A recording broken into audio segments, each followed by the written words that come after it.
किताब अच्छी है।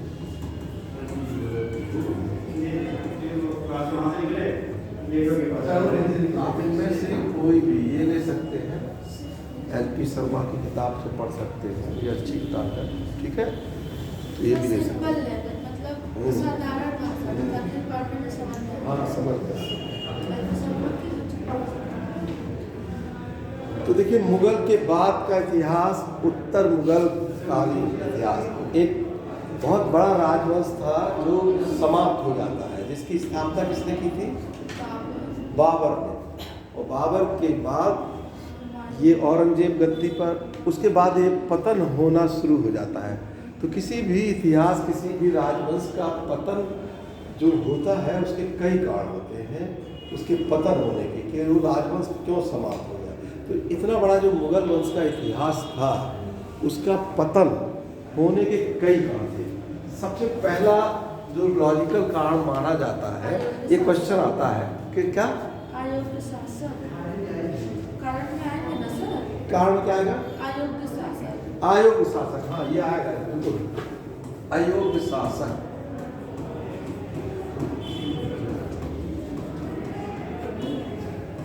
पतन, देखिए पतन, मुगल पतन, मुगल का अयोग्य शासक। दूसरा अयोग्य शासक है उत्तराधिकारी, ठीक है।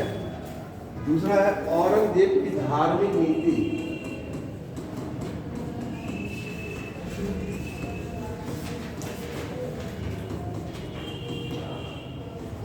औरंगजेब की धार्मिक नीति, औरंगजेब की धार्मिक नीति, ठीक है। तीसरा औरंगजेब की धार्मिक नीति दिया गया। तीसरा है उमरा वर्ग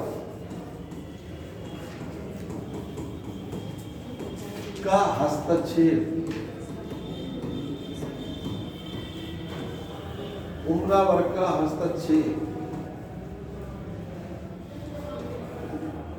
विदेशी आक्रमण,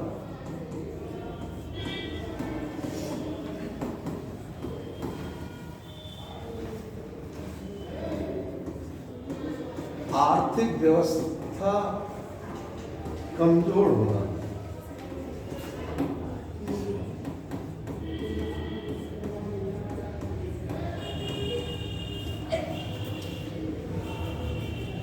ये जो है 4 करीब 5 में जाएगा।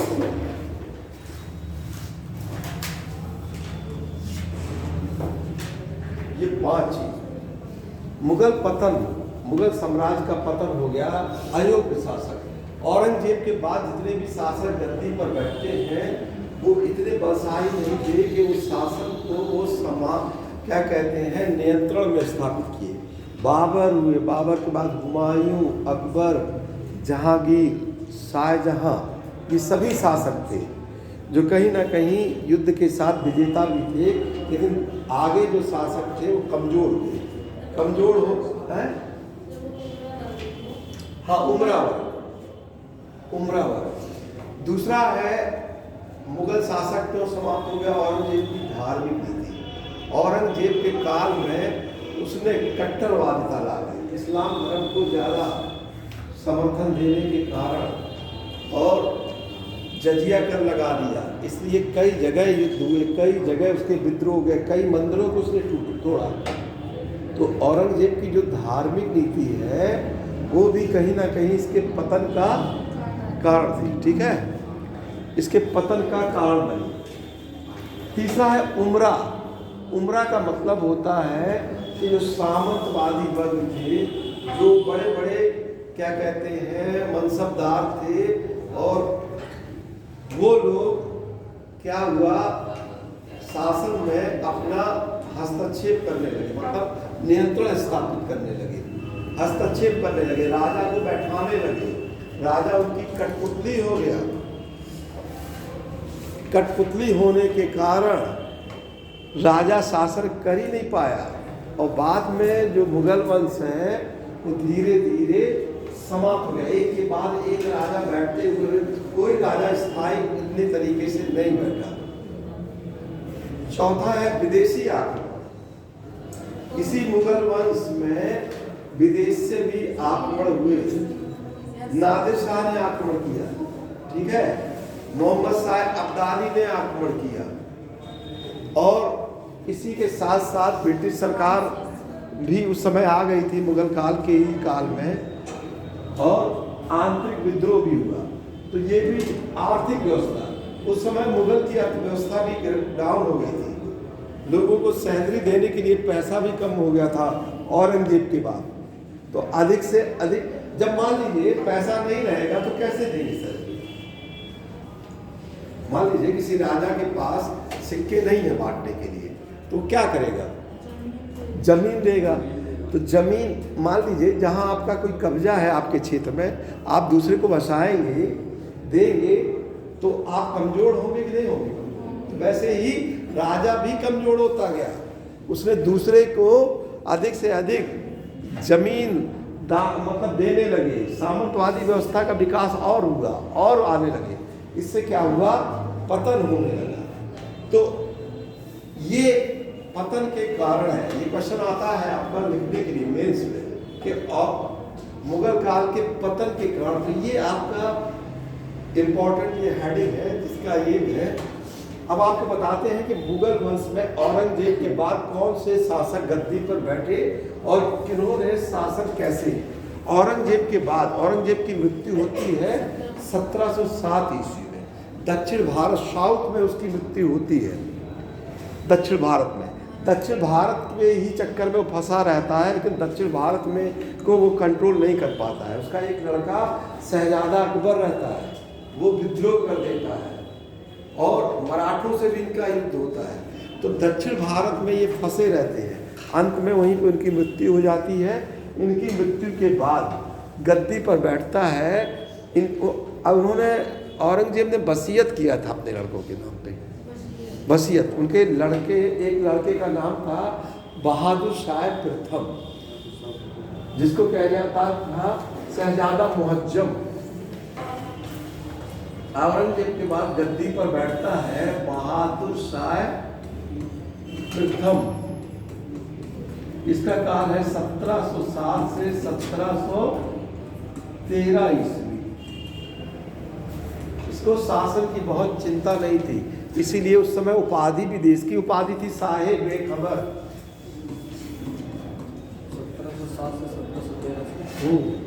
1707 से 1713 है साहे बेखबर की उपाधि। साहे बेखबर की उपाधि दी गई थी इसको 1707 से 1713 ईस्वी। 65 वर्ष की आयु में शासक बना।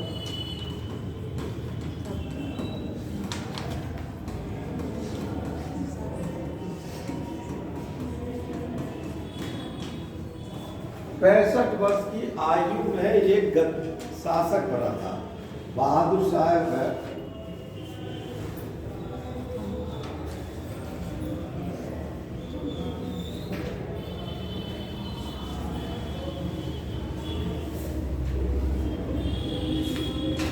इसका एक युद्ध हुआ बंदा बहादुर से, लेकिन ये ज्यादा जीत नहीं पाया, ना बहुत आ गई।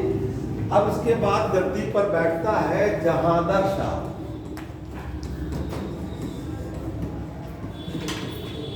जहांदर शाह 65 वर्ष की आयु में शासक, 65 वर्ष की आयु में बने थे शासक बना, गद्दी पर बैठा है। इसको 12 कर लीजिएगा आप, 1712 ही कर लीजिए इसको आप लोग 1712 कर लीजिए। ये 1712 से 1700, एक ही साल ये गद्दी पर बैठा जाता।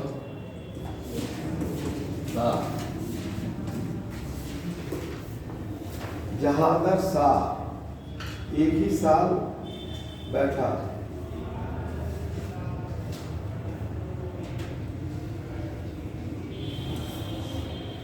इसकी उपाधि थी लंपट मूर्ख।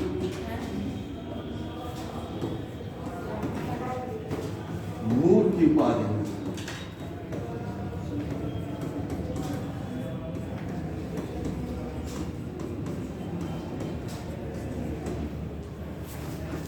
इसकी जो उपाधि थी लंपटपुर की उपाधि मिली थी। जुल्फिकार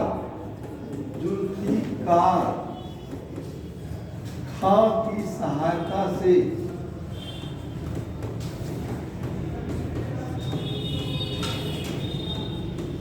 जुल्फिकार खां की सहायता से जहांदार शाह गद्दी पर बैठा।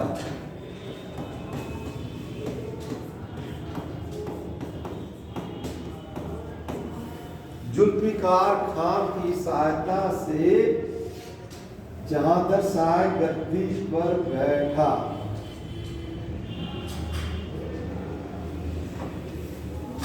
लाल कुंवर नामक महिला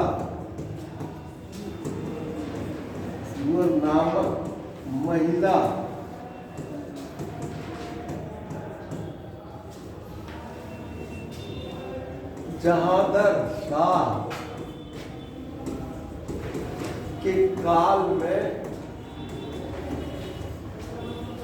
से संबंधित थी। एक महिला थी लाल कुंवर, उसी के कहने पर ये शासन में निर्णय लेता रहता था। लाल कुंवर नामक महिला के कहने पर ही जो शासन की बागडोर काम होते थे उसी को ये करता रहता था।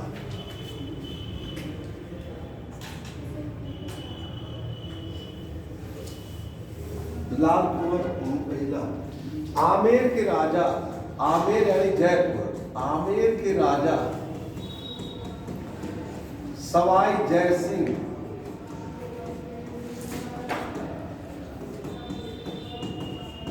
आमेर के राजा सवाई जय सिंह को मिर्जा की उपाधि दी थी।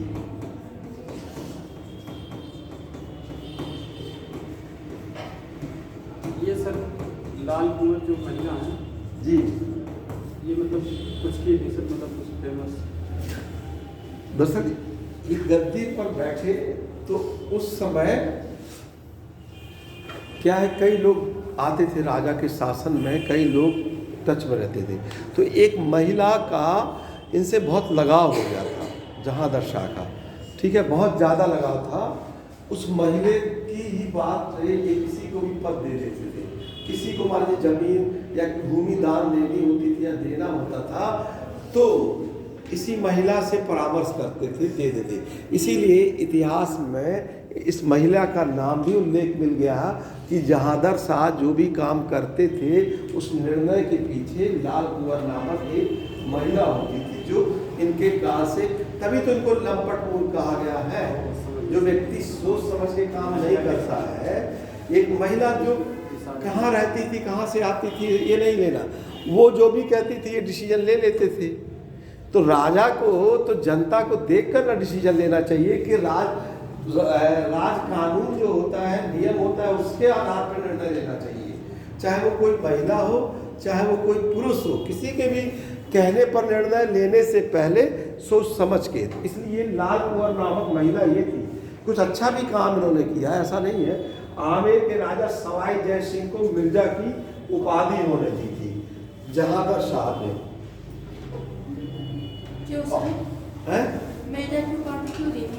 मिर्जा वो उनके दोस्त थे, उनकी सहायता करते थे युद्ध में, इसलिए मिर्जा की उपाधि। सेनापति थे सर ना? हाँ, सेनापति तो वो थे औरंगजेब के समय में। देखिए कंफ्यूज मत होइएगा, औरंगजेब जब राजा था, औरंगजेब तब उसने जय सिंह को राजा जय सिंह उस समय के थे, औरंगजेब के समय इसने भेजा था युद्ध लड़ने के लिए शिवाजी के खिलाफ। तब एक बहुत इंपॉर्टेंट युद्ध हुआ था, कौन सा? 1665 ईस्वी में पुरंदर की संधि हुई थी ना। 1665 ईस्वी में पुरंदर के स्थान पर एक संधि हुई थी, पुरंदर की संधि। तो ये जो राजा था जय सिंह, वो भी औरंगजेब के समय में था।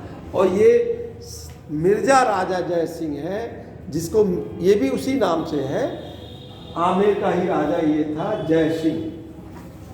मिर्जा जयसिंह था। इसी प्रकार इन्होंने एक राजा और थे, जोधपुर के राजा, इसको ऐड कर दे। Yes sir. जोधपुर के राजा मान सिंह। जोधपुर के शासक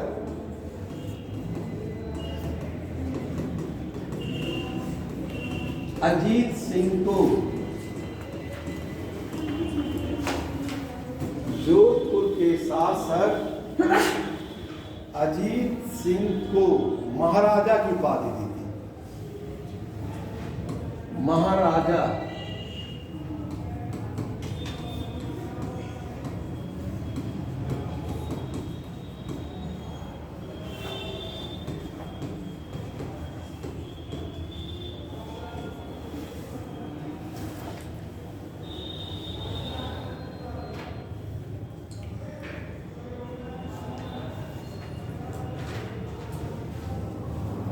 अब जहांगीर शाह के बाद इनका भतीजा गद्दी पर बैठता है, फर्रुखसियर।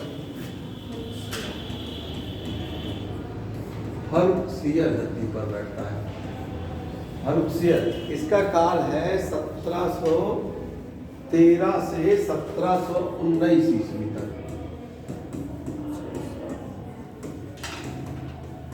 फर्रुखसियर, इसकी उपाधि थी घृणित कायर।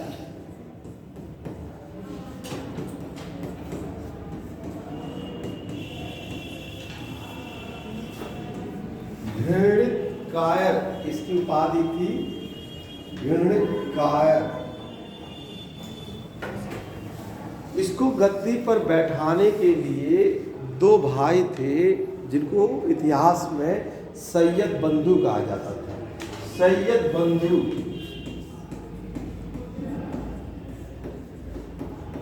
घृणित कायर क्यों बनाया गया? घृणित कायर ये कहा जाता था कि ये कोई भी काम इसने तरीके से नहीं किया।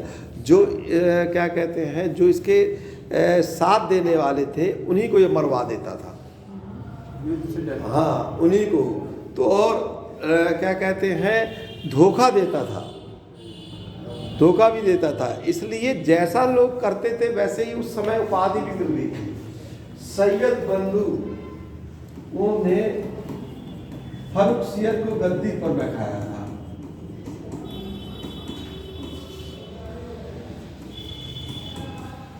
वो गद्दी पर बैठाया था। अब ये दो भाइयों ने गद्दी पर बैठाया, उन्हीं को ये मारने चला था।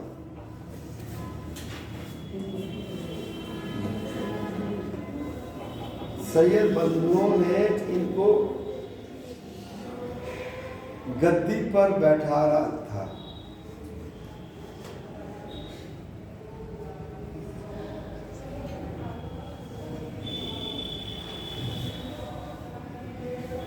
लिख लीजिए, फर्रुखसियर के समय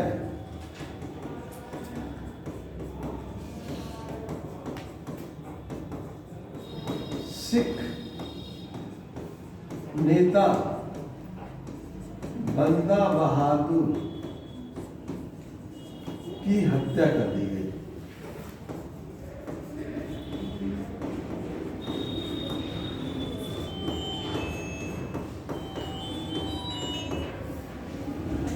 फर्रुखसियर के समय सिख नेता जो था उनकी हत्या कर दी गई।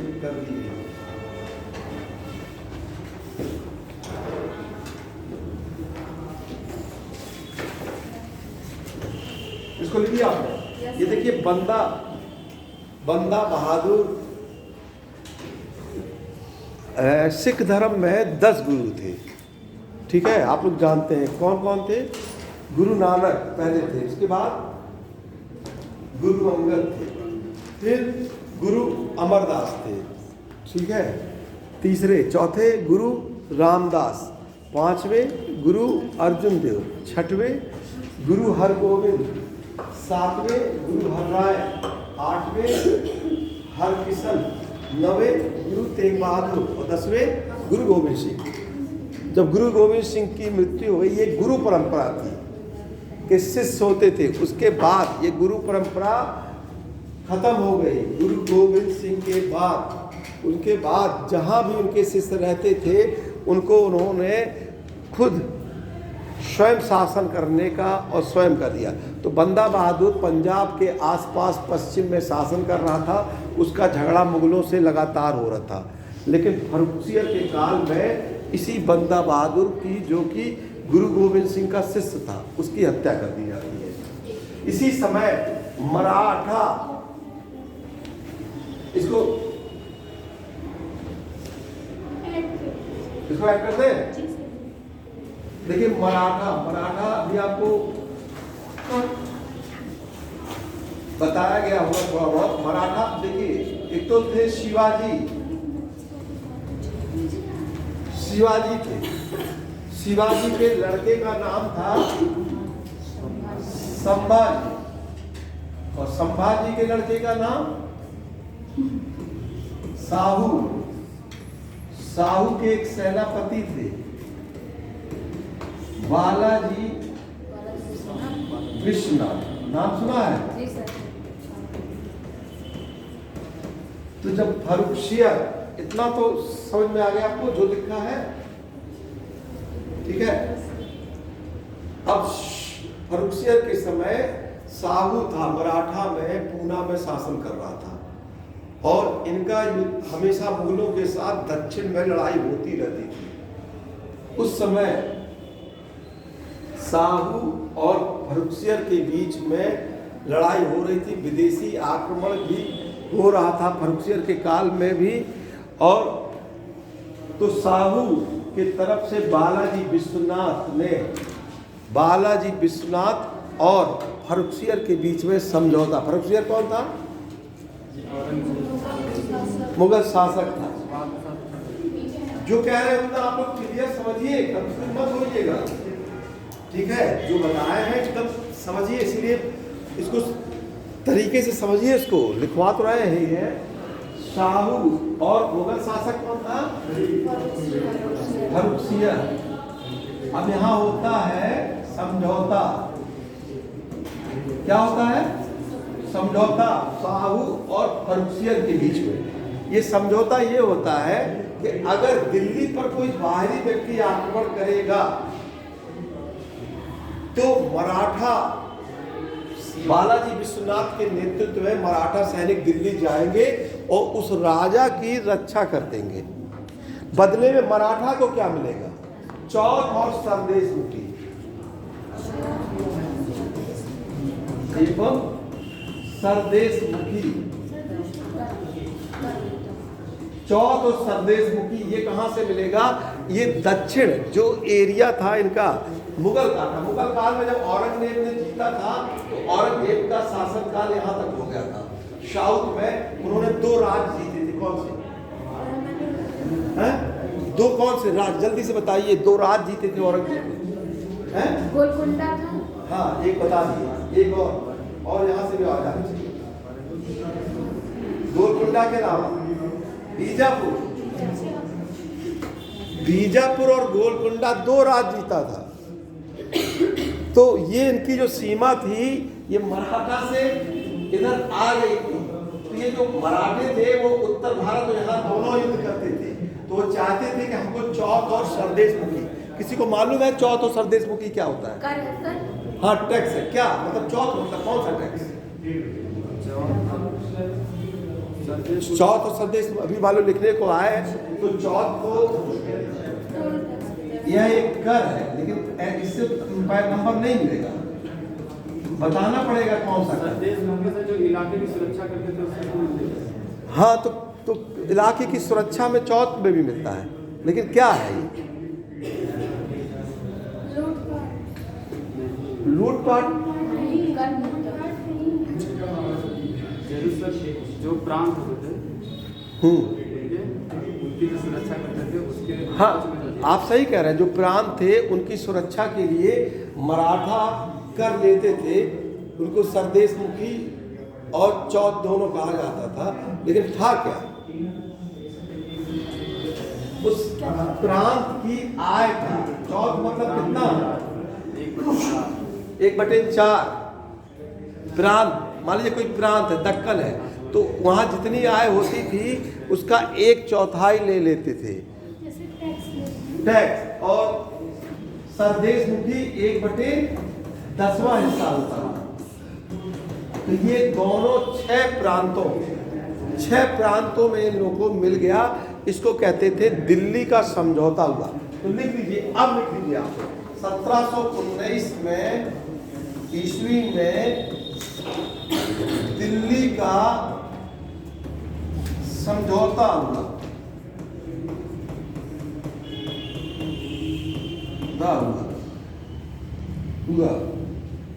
जिसमें 6 प्रांतों में मराठों को चौथ एवं सरदेशमुखी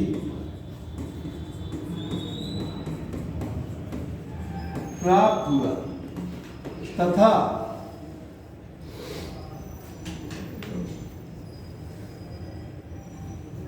मुगल शासक की रक्षा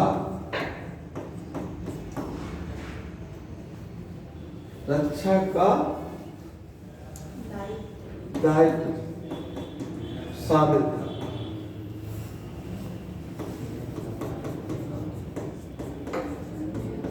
ये देखिए समझौता हो गया कि हम आपका रक्षा करेंगे। इसको इतिहास में दिल्ली का समझौता भी कहते हैं।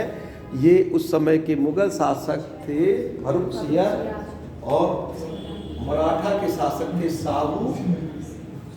ये बालाजी विश्वनाथ सेनापति थे। इस समय का ये समझौता हुआ, ये फर्रुखसियर के काल में 1719 ईस्वी।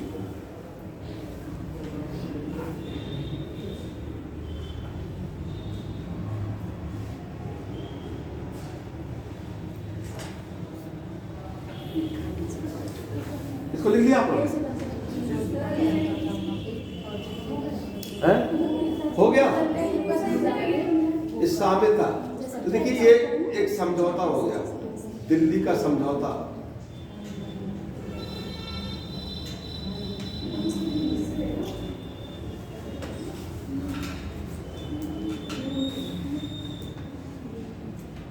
लेकिन फर्रुखसियर नहीं चाहता था। ये जो समझौता हुआ ये 2 भाइयों के दबाव के कारण हुआ। 2 भाई मतलब सैयद बंधु अब्दुल्ला खां और हुसैन खां, ये 2 भाई थे। उन्हीं के दबाव में फर्रुखसियर, लेकिन फर्रुखसियर ये समझौता नहीं करना। अब फर्रुखसियर षड्यंत्र करने लगा था सैयद बंधु को मारने के लिए। तो सैयद बंधुओं ने मराठों की सहायता से फर्रुखसियर को गद्दी से हटा दिया और उसकी हत्या करवा दी। उसके बदले में एक दूसरा गद्दी पर शासक बना दिया। इसीलिए जो सैयद बंधु थे उनको राजा बनाने वाला शासक भी कहा जाता है। अब ऐड कर लीजिए, सैयद बंधुओं ने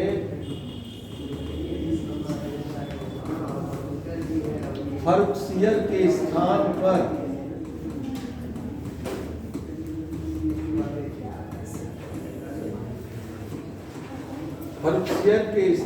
पर रफीउद्दौला को शासक बनाया। रफीउद्दौला को शासक बनाया। रफीउद्दौला को शाहजहां द्वितीय की उपाधि मिली।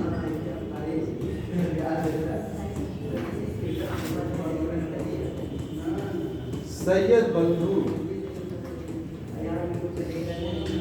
इतिहास में शासक बनाने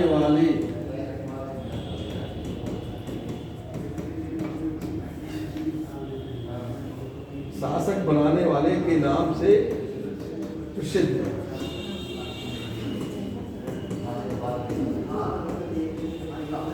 सैयद बंधु जो थे इतिहास में शासक बनाने, इन्होंने रफीउद्दौला को गद्दी पर बैठा दिया और रफीउद्दौला की उपाधि शाहजहां द्वितीय।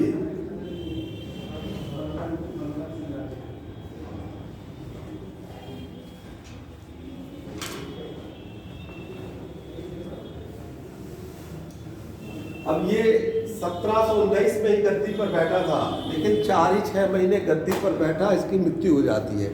इसके बाद गद्दी पर बैठता है मोहम्मद शाह। इसको लिखिए आप। 1719 से 1748 ईस्वी के बीच में गद्दी पर बैठता है मोहम्मद शाह।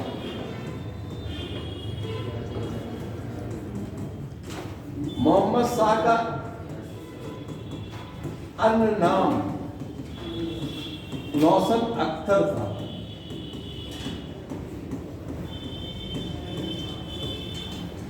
इसे रंगीला की उपाधि मिली थी।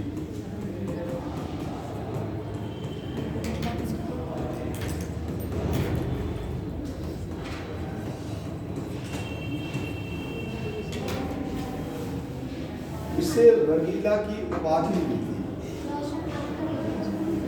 इसका एक अन्य नाम था रोशन अख्तर।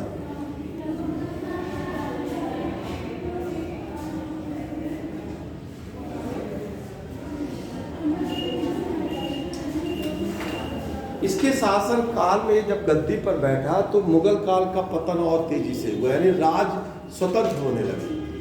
इसी के काल में एक नया राज्य बन गया हैदराबाद या दक्कन। 1722 ईस्वी में चीन कुलिच खां ने हैदराबाद या दक्कन राज्य की स्थापना की।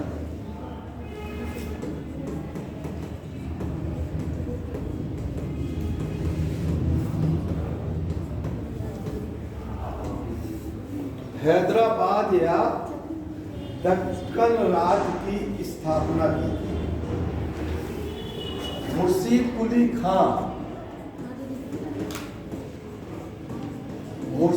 कुली खां ने बंगाल राज्य की स्थापना की।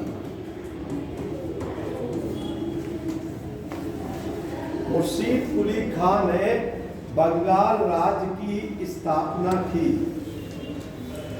सादत खां ने अवध राज्य की स्थापना की। अवध राज्य की स्थापना की।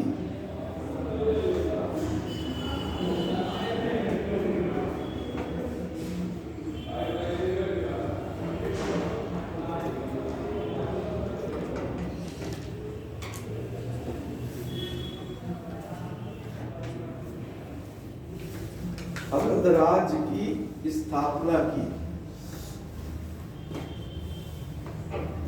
इसके काल में जो दो भाई थे, सैयद बंधु जो राजा बनाते थे, उसकी हत्या करवा दी जाती है। सैयद बंधु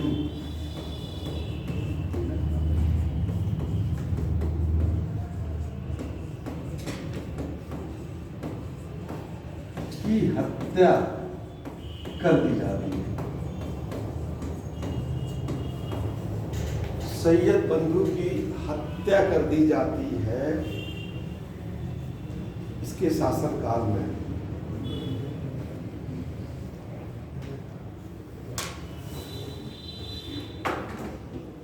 इसको लिख लिया। इसके शासन काल में एक विदेशी आता है आक्रमण करने के लिए, उसका नाम था नादिर शाह।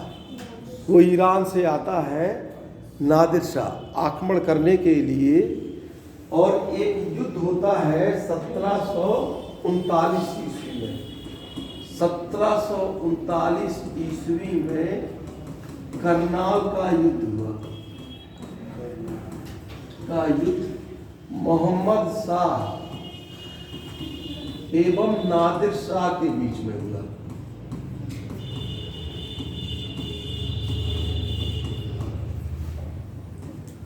मोहम्मद शाह एवं नादिर शाह के बीच में करनाल का युद्ध हुआ।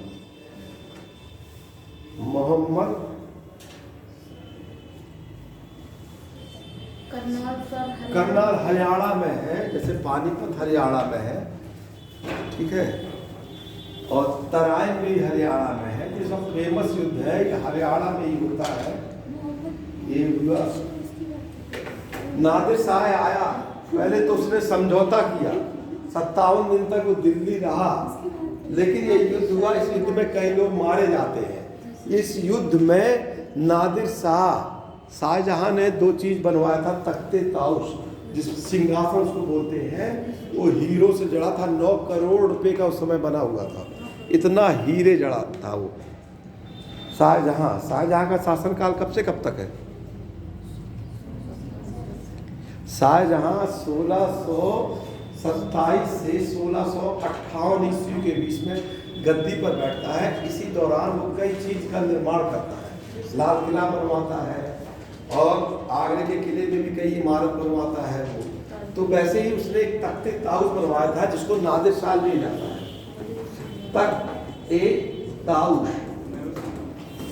तख्ते ताउस नादिर शाह एवं तख्ते ताउस एवं कोहिनूर हीरा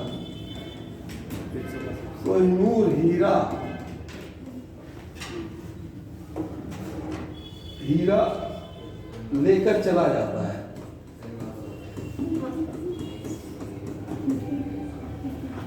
नादिर शाह चला जाता है। ये कोहिनूर हीरा शाहजहां को किसने दिया था?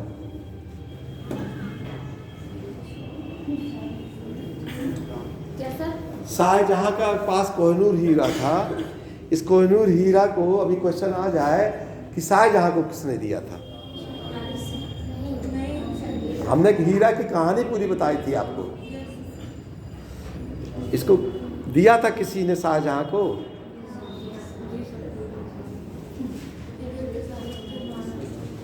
किसने दिया था? मलिक अंबर ने दिया था कि मीर जुमला ने दिया था कि प्रताप देव सेकंड ने दिया था कि अहमद शाह ने दिया था?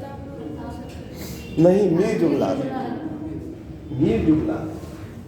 जुमला ने दक्षिण भारत का था, गोलकुंडा का वजीर था। जब गोलकुंडा का वजीर था, औरंगजेब आक्रमण करने के लिए गया था, तो मीर जुमला ने उससे समझौता किया। इस समझौते के बदले शाहजहां को उसने हीरा दे दिया, और वो हीरा शाहजहां, उसके बाद ये हीरा मुगल काल में उनके आने वाली जो पीढ़ी थी उनके पास पहुंचता गया। लेकिन अंत में ये हीरा कहाँ चला गया?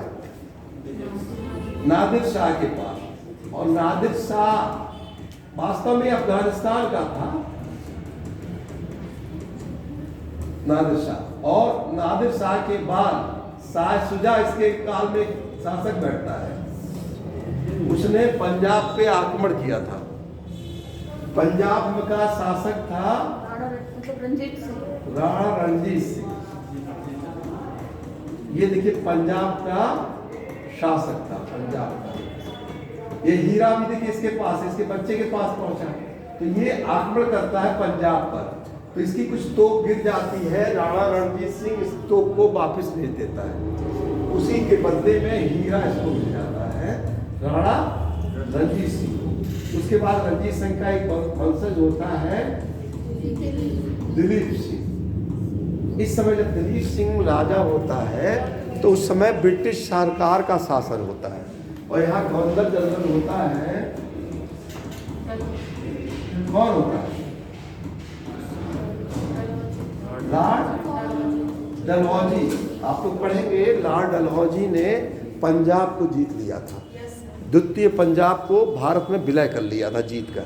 तो जब पंजाब को जीता, तो दिलीप सिंह से हीरा ले लिया, और ये हीरा कहाँ चला गया? रानी के पास। रानी के मुकुट में लगा दिया गया ये हीरा, और दिलीप सिंह को लंदन भेज दिया गया इनको पढ़ाई और इनका खर्चा करने के लिए। तो वही हीरा जो किसके काल में? मोहम्मद शाह के काल में नादिर शाह आता है और यही हीरा लेके चला जाता है, और आज ये हीरा इंग्लैंड में है। तो इस हीरे की मांग की जाती है। भारत सरकार कहती है ये हमारा हीरा है, अफगानिस्तान कहता है कि ये हमारा हीरा है, ठीक है।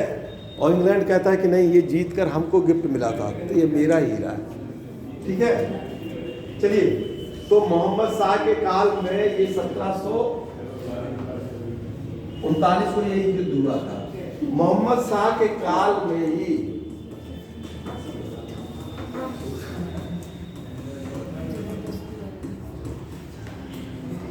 अहमद शाह अब्दाली ने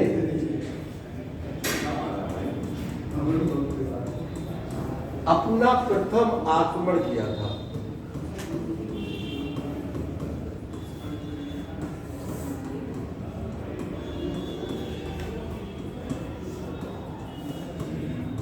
इसके बाद नादिर शाह के बाद अफगानिस्तान पे अहमद शाह अब्दाली नामक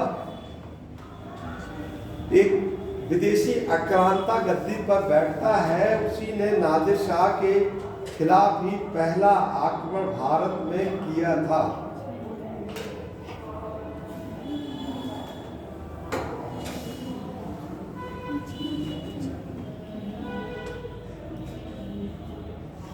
अब नादिर शाह के बाद, यानी नादिर शाह के बाद तो अहमद शाह आता है, लेकिन यहाँ भी सत्ता चेंज हो जाती है। मोहम्मद शाह के बाद गद्दी पर बैठता है अहमद शाह। अहमद शाह 1748 से 1754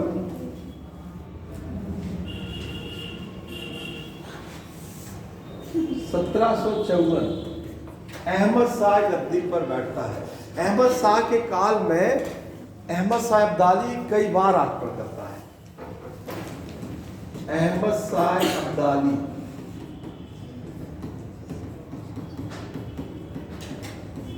अहमद शाह अब्दाली सर्वाधिक आक्रमण करता है।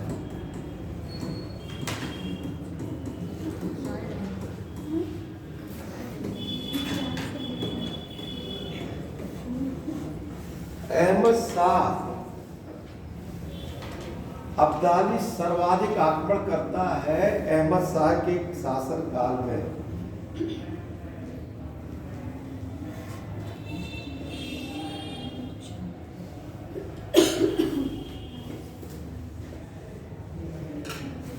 हिजड़ा जावेद खान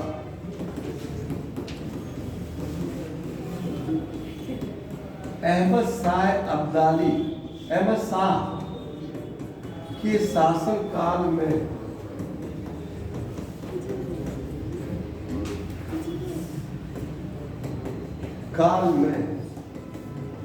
महत्वपूर्ण भूमिका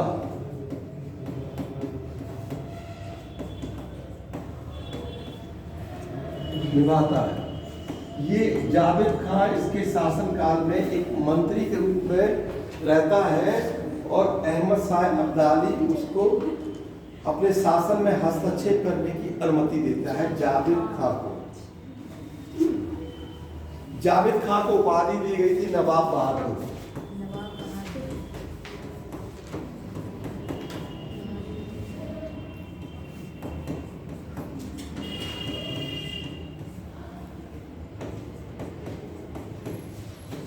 नवाब बहादुर की उपाधि दी गई थी।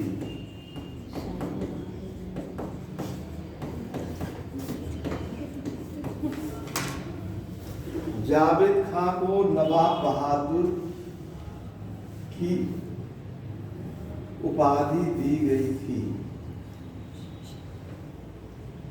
इस अहमद शाह ने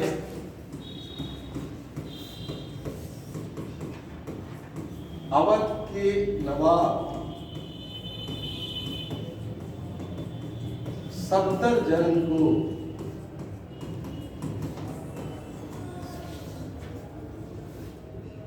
वजीर या प्रधानमंत्री नियुक्त किया था।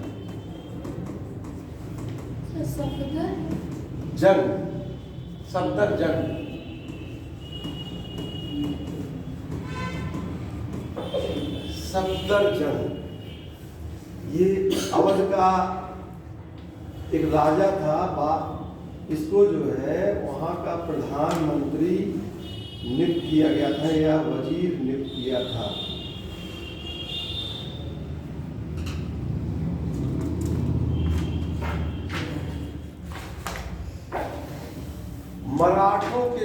सहयोग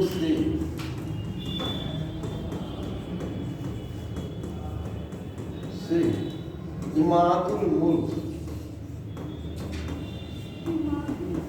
इमादुल मुल्क को मुगल साम्राज्य का वजीर बनाया गया, का वजीर नियुक्त किया गया।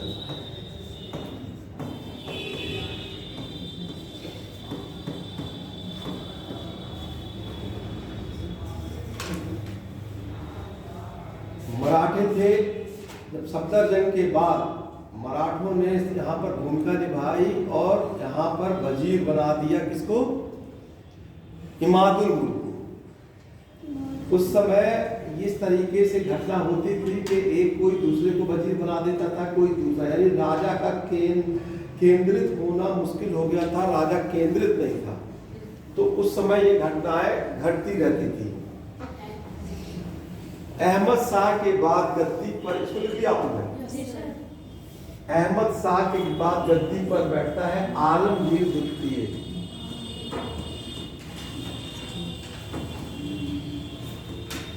इसका काल था 1754 से 1759।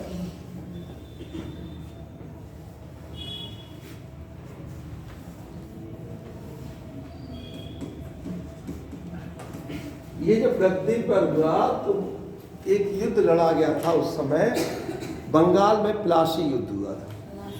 इसके काल में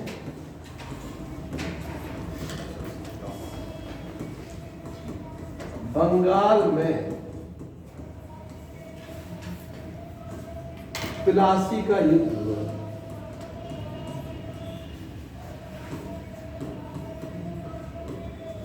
प्लासी का जो युद्ध हुआ था वो 57 को किसके बीच में हुआ था? प्लासी का जो युद्ध हुआ था नवाब सिराजुद्दौला और अंग्रेजों की सेना, अंग्रेजों के बीच में। उस समय देखिए मुगल शासक कौन था? आलमगीर द्वितीय, इसका शासनकाल है। और बंगाल के नवाब सिराजुद्दौला और जो है ब्रिटिश सरकार उसी के थे। वहाँ पे ब्रिटिश सरकार का गवर्नर था, वो था लॉर्ड क्लाइव था, उसके और इनके बीच में हुआ था। तो आलमगीर द्वितीय के काल में इमादुल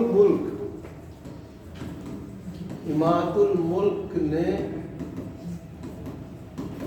आलमगीर द्वितीय को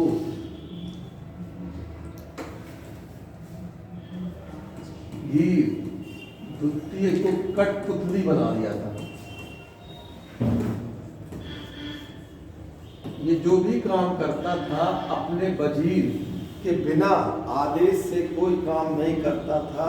और जो भी आदेश वजीर देता था वही ये काम करता था।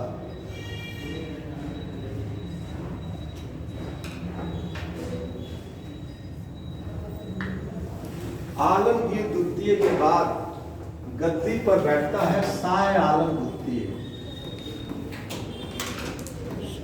शाह आलम द्वितीय 1700,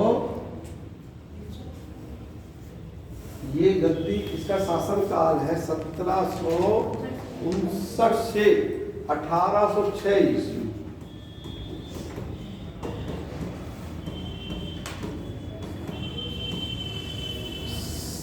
इसका एक और नाम था अली गोहर। शाह आलम द्वितीय का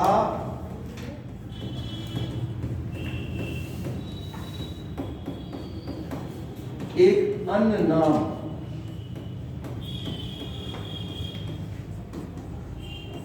अली गोहर था।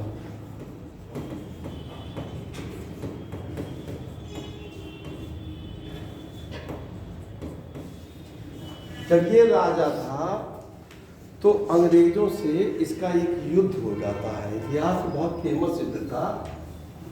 1764 ईस्वी में बक्सर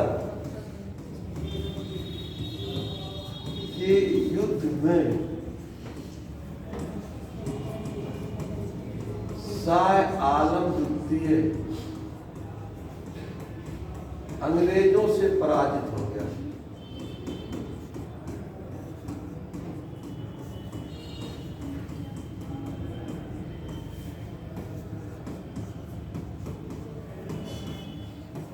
शाह आलम द्वितीय अंग्रेज से पराजित हो गया बक्सर के युद्ध में। ये युद्ध लड़ा गया अंग्रेज, एक तो ये था ही बक्सर के युद्ध में, इसके साथ साथ दो और भी शासक थे। एक तो अवध का नवाब था, उसका क्या नाम था, शुजा-उद-दौला, और एक बंगाल का भी नवाब था, मीर कासिम। देखिए इस युद्ध में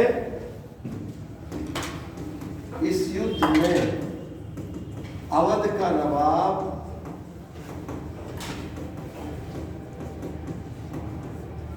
शुजा-उद-दौला तथा बंगाल का नवाब मीर कासिम था।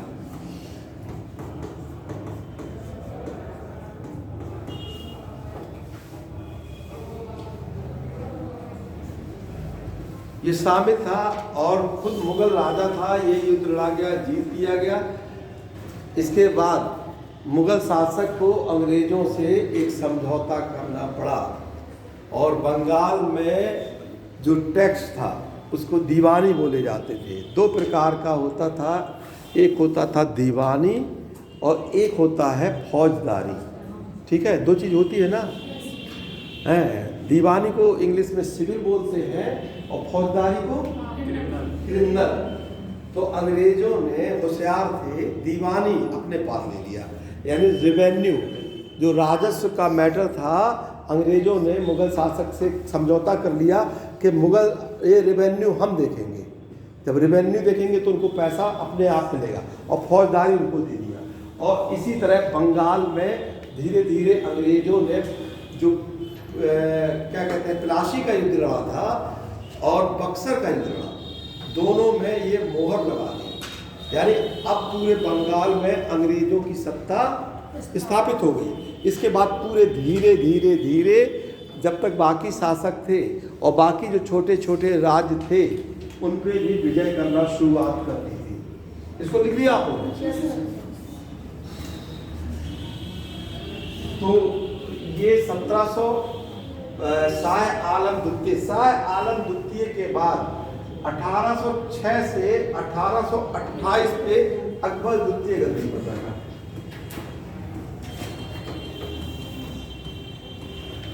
1806 से 1828 ये गद्दी पर बैठा, अकबर द्वितीय गद्दी पर बैठा।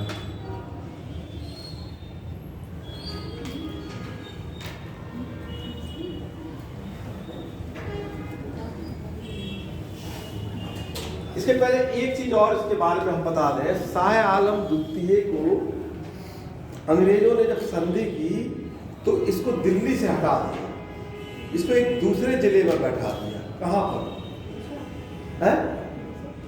कहाँ पे?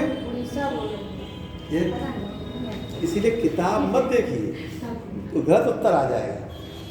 किताब या तो पढ़िए बहुत तरीके से, ठीक है। देखिए हिस्ट्री में लगता है कि हम तत्व पढ़ ले रहे याद हो जाता है, ऐसे नहीं याद होता, तो बहुत ज़्यादा पढ़ना होता है। और कहीं से क्वेश्चन उठ जाता है एकाएक तो वो आपकी जो मेमोरी है वो सोचना पड़ता है। तो जो लगातार पढ़ता और रिवीजन करेगा वो तरीके से तभी उसको याद होगा। इसको बैठा दिया इलाहाबाद में, तो इसको पहले आप लिख दीजिएगा शाह आलम द्वितीय। जहाँ लिखा है एक चीज और बढ़ा दीजिएगा उसमें, अंग्रेजों ने शाह आलम द्वितीय को दिल्ली से इलाहाबाद निर्वासित कर दिया।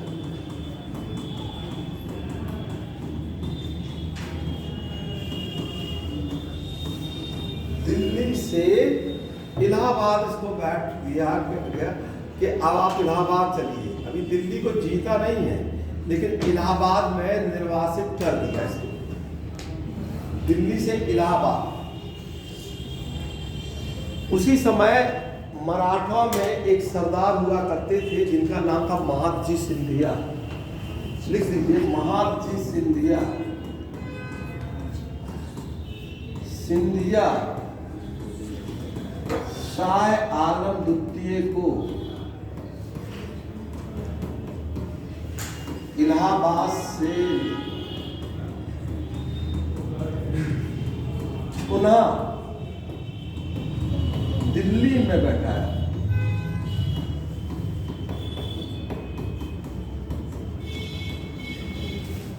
इलाहाबाद से पुनः दिल्ली में बैठा दिया। शाह आलम द्वितीय गया और इनको लेके फिर दिल्ली लेके चला आया। अंग्रेजों ने तो इलाहाबाद बैठा दिया था और फिर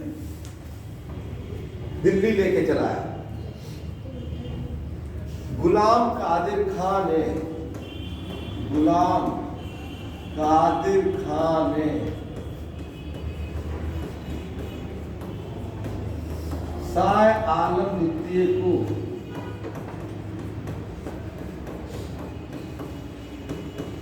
अंधा कर दिया।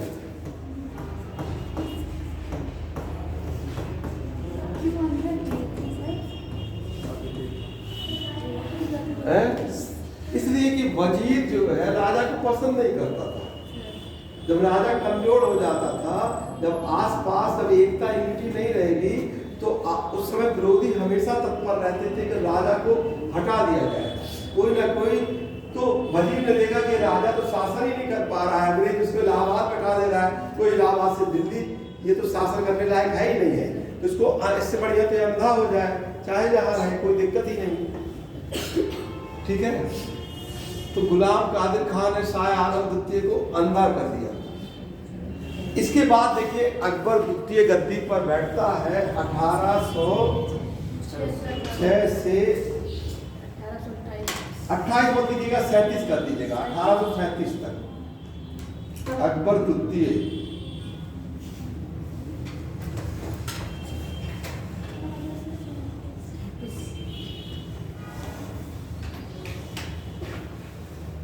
अब ये अंग्रेजों के संरक्षण, अभी तक तो इनको इधर उधर किया, अंग्रेजों के संरक्षण में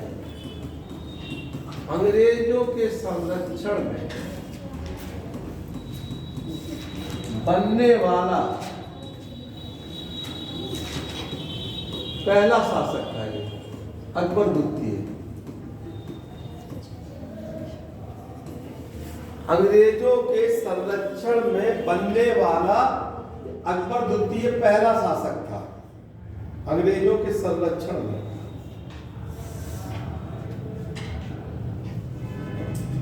मतलब सोचिए अंग्रेजों के हाथ की कठपुतली था। हाँ, अब अंग्रेजों ने, अब मतलब कहने का है कि अब अंग्रेजों ने कमान संभाल ली। अब ये जो पहले क्या होता था, हमने आपको पढ़ाया है, इतिहास को इसीलिए क्रमबद्ध पढ़ना चाहिए। जो चीज़ पिछली इतिहास में घटना घटती है ना, तो वो हमेशा उसको फॉलो किया जाता है, आज भी फॉलो किया जाता है।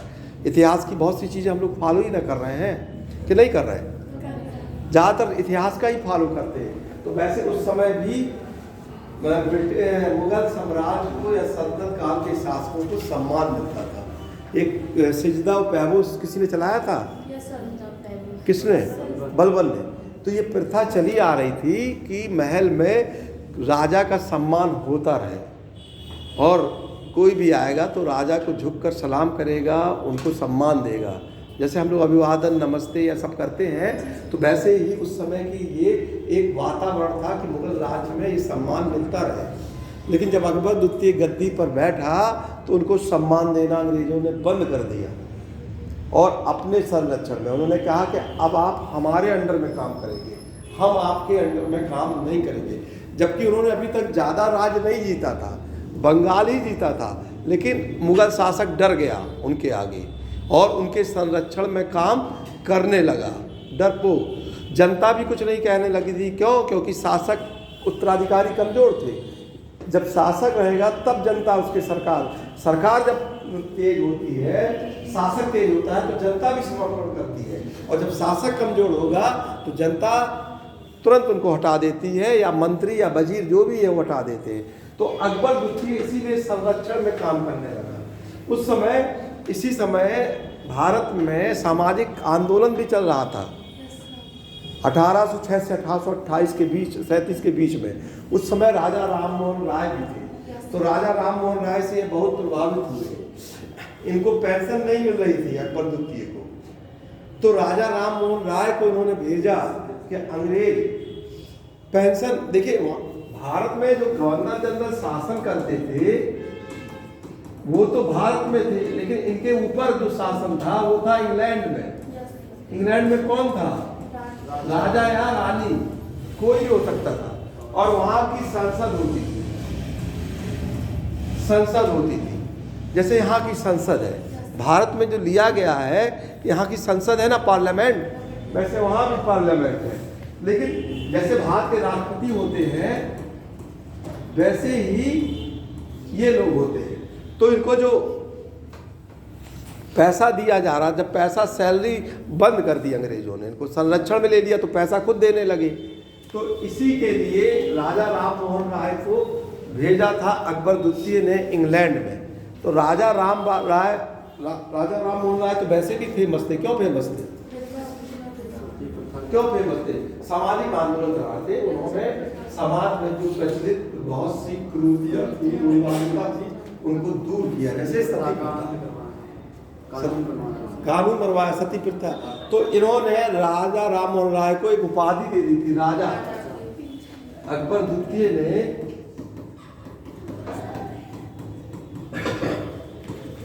राजा राम मोहन राय को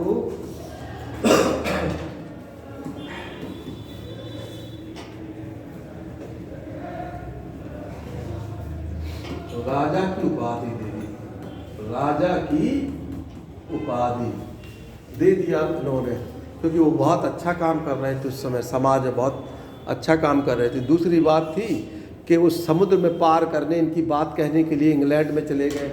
वहाँ के जो क्या कहते हैं गवर्नर जनरल से ऊपर जो अधिकारी होते थे, उनको बोर्ड ऑफ कंट्रोल जो थे उनके पास चले गए ये बात करने के लिए। अब अकबर द्वितीय के बाद अंतिम राजा बैठता है मुगल वंश में। क्या नाम था उसका? बहादुर शाह। इसको लिखिए आप लोग, बहादुर शाह द्वितीय।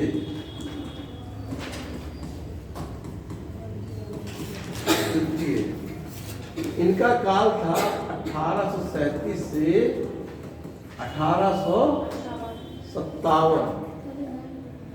ये जफर उपनाम से कविता करते थे, कविता लिखते थे। इनकी भी स्थिति बड़ी खराब थी। अंग्रेजों के ही संरक्षण में गद्दी पर बैठे जी। शायरी और कविता में सकता है, शायरी और कविता में। हाँ देखिए, कविता शायरी हमेशा उसकी भाषा उर्दू होती है शायरी की, और लेकिन कविता की जरूरी नहीं है कि भाषा उर्दू हो। कविता तो पद्य गद्य दोनों में लिखा जा सकता है, ठीक है। तो वैसे ही ये जफर नाम से कविता लिखते थे या शायरी लिखते थे, मतलब शायरी आप कह सकते हैं। उर्दू भाषा में के बहुत अच्छे कवि थे बहादुर शाह द्वितीय। बहादुर शाह द्वितीय जब गद्दी पर बैठे, बहादुर शाह द्वितीय गद्दी पर बैठे तो भारत में एक क्रांति हुई 1800। क्यों हुई थी ये क्रांति?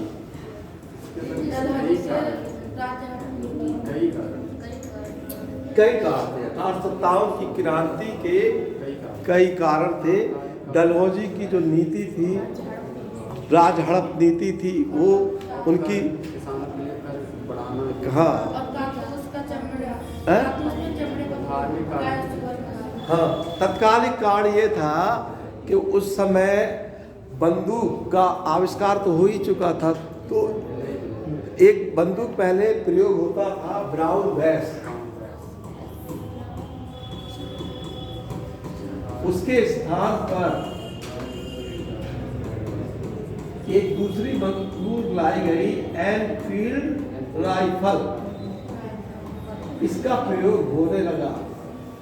इसका जो कारतूस का जब सैनिक लोग प्रयोग करते थे तो ऐसी मान्यता थी कि उसमें गाय की चर्बी होती थी, सुअर और गाय की। तो सैनिक लोग उसको प्रयोग करना नहीं चाहते थे, इसलिए उस समय बंगाल में 34वीं छावनी के जो बैरकपुर तो क्या कहते हैं छावनी थी बंगाल में, वहाँ के जवान थे मंगल पांडे, उन्होंने विरोध कर दिया 1857 में, और जो उनके अधिकारी थे उनकी गोली मारकर हत्या कर दी। यहीं से 1857 की क्रांति की जो चिंगारी है वो शुरुआत हो जाती है। लेकिन इसके बाद मंगल पांडे को पकड़ लिया जाता है, उनको फांसी दे दी जाती है। लेकिन मेरठ में जो कुछ सैनिक थे उन सैनिकों ने 10 मई को क्या किया, अपने जो अंग्रेज थे उनका बात मानना नहीं किया और विरोध कर दिया, उनकी आज्ञा नहीं मानी और सीधे दिल्ली चले गए। उस समय दिल्ली जो गए थे तो उस समय बहादुर शाह सेकंड शासक थे, इनको तो शासक घोषित कर दिया, इन्हीं को बहादुर शाह जफर को शासक तो घोषित किया क्योंकि ये अंग्रेज के संरक्षण में काम कर रहे थे। लेकिन बहादुर शाह जफर उस समय इतना कंट्रोल नहीं कर पाए। अंत में अंग्रेजों ने बहादुर शाह जफर के जो बच्चे थे उनकी हत्या कर दी। उस समय दिल्ली में एक सेनापति था हडसन, लिख लीजिए, दिल्ली के सेनापति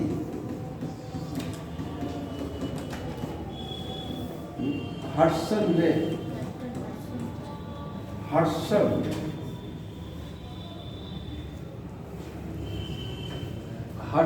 ने बहादुर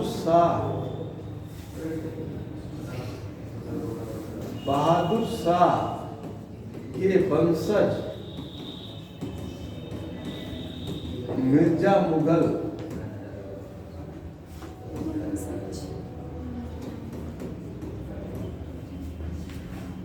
अबू बकर की हुमायूं के मकबरे के पास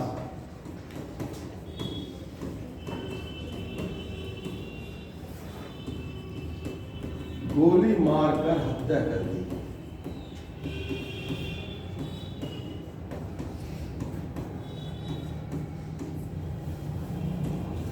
गोली मारकर हत्या कर दी। बहादुर शाह जफर को रंगून निर्वासित कर दिया।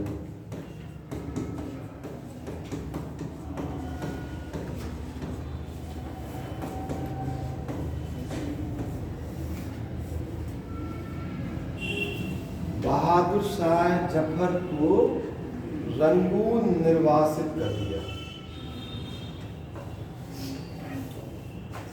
रंगून यानी बर्मा, यानी आज म्यांमार बोलते हैं ना, वहीं पे इनकी मृत्यु हो जाती है, वहीं पे। और इसी से मुगल साम्राज्य जो बाबर ने स्थापना किया था इसकी समाप्ति हो जाती है।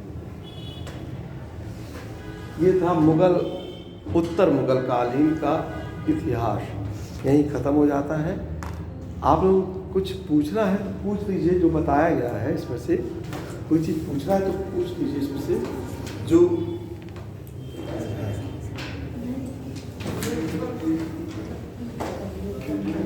तो मुगल वंश। ये महादजी सिंधिया कौन है? हाँ, महादजी सिंधिया। देखिए इसको लिख दिया आप लोगों ने, हैं? लिख दिया? हाँ लिख दीजिए। देखिए मराठा का उदय हो गया था। मराठा का उल्लेख से पहली बार जब जहांगीर गद्दी पर बैठता है। देखिए क्वेश्चन आता है अक्सर। अब आपने पूछा कि महादजी सिंधिया कौन थे, तो हमको इतिहास शुरू से बताना पड़ेगा थोड़ा सा, ठीक है? बीच से तो आप नहीं समझ पाएंगे। मराठा कहाँ शासन करते थे? महाराष्ट्र के आसपास, ठीक है? उनका जो क्षेत्र था वो पुणे तो सुने होंगे ना, सतारा सुना है ना, वहीं उनका केंद्र बिंदु था। उनकी जो सीमा थी वो कर्नाटक के पास भी वो शासन करते थे, वहाँ भी बीजापुर शासकों से भी लड़ते थे। तो जब जहांगीर गद्दी पर बैठता है तो वो मराठों को अपने सैनिक के पद पे मराठों की भर्ती करता है। तो पहली बात मराठों का उल्लेख होता है जहांगीर के समय। अगर ये क्वेश्चन पूछ ले आपसे कि किस मुगल शासक ने मराठों को अपनी सेना में रखा या मिलाया, तो आपको उत्तर देना पड़ेगा जहांगीर का। तो जहांगीर ने शुरुआत की थी। उसके बाद जब शाहजहां गद्दी पर बैठा तो मराठे आसपास युद्ध लड़ते थे, और बीजापुर एक राज्य था। बीजापुर का भी हमने देखिए इतिहास बता दिया है आपको। बीजापुर की स्थापना यूसुफ आदिल शाह ने की थी। पहले बहमनी साम्राज्य था, फिर उसके बाद धीरे धीरे एक और राज्य बना बीजापुर। तो बीजापुर से मराठों की लड़ाई होती थी। वहीं पर शिवाजी के पिताजी, क्या नाम था उनका, सयाजी भोसले, बीजापुर में क्या कहते हैं, उनको एक पद दिया गया था। और वहीं से जब सयाजी भोसले के बाद सर यूसुफ आदिल शाह के शासनकाल में उनको पद दिया गया था? नहीं, तब यूसुफ आदिल शाह ने तो बीजापुर राज्य की स्थापना की थी। यूसुफ आदिल शाह ने तो, ये जो आपने पूछा है ये अली आदिल शाह द्वितीय, ये उस समय शासक था। उसके बाद सिकंदर आदिल शाह गद्दी पर बैठता है। तो अली आदिल शाह के समय पे ये पद दिया गया था उनको, भोसले को, क्या नाम है, सयाजी भोसले। शिवाजी इसके बाद अपने पिताजी का जो जागीर मिलती है, तो शिवाजी जब गद्दी पर बैठते हैं तो शिवाजी, और अब इसको आपको ऐसे समझना पड़ेगा, शिवाजी के समय औरंगजेब से लड़ाई होती है शिवाजी की, और औरंगजेब किसको भेजता है, जय सिंह को। तो संधि होती है। फिर वो हमने बताया है कि वो भाग जाता है। उसको कहाँ पे रोके थे औरंगजेब, किस भवन में? सर उसका कोई उसको एक नाम है जब ये संधि हुई थी, जयपुर भवन, देखिए याद आ गया, जयपुर भवन में है ना। तो शिवाजी चले आते हैं। शिवाजी की जब गलती होती है तो इनके लड़के गद्दी पर बैठते हैं, संभाजी। संभाजी को औरंगजेब क्यों मार देता है? वो एक उसका भाई इनके दामाद का कुछ वैसे कुछ किए थे, सहायता किए थे ना। किसका? हाँ बिल्कुल सही आपने कहा, किसका सहायता किया? औरंगजेब की नहीं, औरंगजेब, आपने सही किया, सहायता की है, लेकिन किसका? अकबर शहजादा, इसके लड़के का नाम था शहजादा अकबर। शहजादा अकबर, उसकी सहायता कर दी संभाजी ने, औरंगजेब ने इसको मार दिया संभाजी, और इसके लड़के को जेल में डाल दिया। उसके लड़के का अभी हमने लिखवाया, साहू था ना, साहू, दिल्ली की संधि हुई, साहू, ठीक है। साहू के बाद साहू जब गद्दी पर बैठता है तो साहू के बाद एक और क्या कहते हैं, साहू का शासन समाप्त हो जाता है, और इसका एक सेनापति रहता है। अभी जो दिल्ली समझौता हुआ था, क्या नाम था? बालाजी विश्वनाथ। बालाजी विश्वनाथ। अब देखिए, साहू तो राजा ये कमजोर हो जाता है, तो बालाजी विश्वनाथ इस क्या कहते हैं, साहू की जगह राजा बन जाता है, सारा कारभार अब बालाजी विश्वनाथ का काल आता है, शासन आता है। सर ये साहू जी के मतलब वो थे पेशवा थे। तो साहू के शासन काल में साहू जब कमजोर हो जाते हैं तो बालाजी विश्वनाथ से एक संधि करता है, संगोली की संधि 1750 ईस्वी, और बालाजी विश्वनाथ मराठा का वास्तविक शासक बन जाता है। उसके बाद बालाजी विश्वनाथ के बाद गद्दी पर बैठता है बाजीराव प्रथम। बाजीराव प्रथम, इसी पे फिल्म बनाई गई थी बाजीराव मस्तानी। इसी का लड़का था। इसके बाद गद्दी पर बैठता है बालाजी बाजीराव। अभी हमको आपको बताना पड़ रहा है, ये बैठता है। अब बालाजी बाजीराव के बाद गद्दी पर बैठता है माधवराव प्रथम। इसी के समय एक सेनापति रहता है, किसने पूछा था? महाजी सिंधिया, आपने। अब आता है महाजी सिंधिया, इनके सेनापति थे जी, इन्हीं के सेनापति या प्रधानमंत्री, आप कुछ भी कह लीजिए, वो थे। वो महाजी सिंधिया जब अंग्रेजों ने शाह आलम द्वितीय को कहाँ बैठा दिया था? दिल्ली से इलाहाबाद। तो ये आता है और इलाहाबाद से फिर दिल्ली को पर बैठा देता है। ये बहुत शक्तिशाली शासक रहता है। ये अब आपको पूछेंगे कि किसके काल में घटना हुई है? माधवराव प्रथम के काल में ये घटना हुई। ठीक है, यस। ये उस समय। तो ये इतना इतिहास है इसका। चलिए, और किसी को कुछ पूछना है? कंफ्यूजन?